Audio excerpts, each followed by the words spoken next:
我係 Vivek Marbani 阿 V，係一位懂得笑嘅表演者，會用英文同埋廣東話做表演，喺香港好多 show 㗎。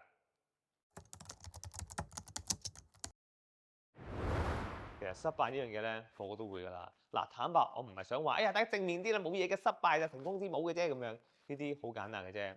我做懂得笑咧，都有好多場 show，觀眾唔笑，我即刻會賴好多嘢。啲觀眾冇希望呢啲人，冇幽默咁樣搞錯啊，咁渣㗎你哋！一盞燈又唔夠光，我個樣又唔光，睇唔到我又唔得啦。個尖咪又唔夠清，我講啲嘢咁好又冇人聽到，冇用啦。我可以賴好多嘢嘅，但係最緊要就係要好誠實，俾自己知失敗係一個好普通嘅需要嚟嘅，因為你失敗你先有成功嘅機會㗎嘛。就好似話，因為你肚餓你先會想食嘢㗎嘛，同樣道理嘅啫。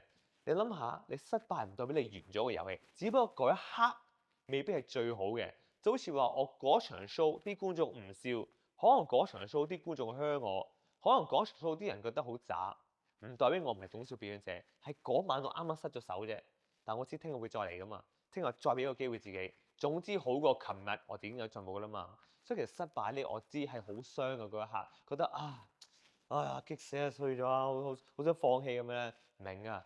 但係記住，你今日嘅失敗就係聽日嘅故事嚟㗎嘛。聽日成功嗰一刻先精彩㗎嘛。你睇下啲成功例子，佢哋出啲書唔會第一版就話開始做嘢成功完，唔好睇嗰本書，梗係哎呀有啲咩競爭啊，有啲咩挑戰啊，點樣失敗咗，跟住最尾耶成功咗，咁先好睇㗎嘛。你個故事要少少失敗先精彩好多㗎，所以唔好覺得失敗係壞事，失敗係你嗰條路嘅其中一部分嚟嘅咋，成功等你嘅咋。其實每一個人咧都會有啲日子係覺得今日真係冇得再失敗㗎啦，今日真係最差嘅一日。我都會，我做 show 啊，無論我幾樂觀啊，幾好笑啊，講咩懂笑咧，個 show 完咗之後，我翻到屋企都係咁嘅咋。有啲日子我起身覺得今日真係好攰咯，我唔想再諗啦已經，唔好煩我啦咁樣咧。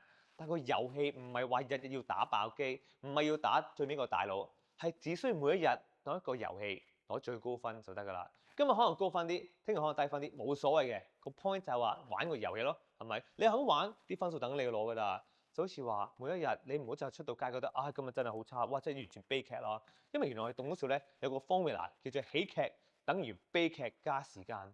係啊，好多今日同我一齊笑嘅人咧，係一日係悲劇嚟㗎。而嗰個悲劇只需要經歷少少時間，捱過一段時間，個人開心翻少少咧，就會慢慢轉變成為喜劇㗎。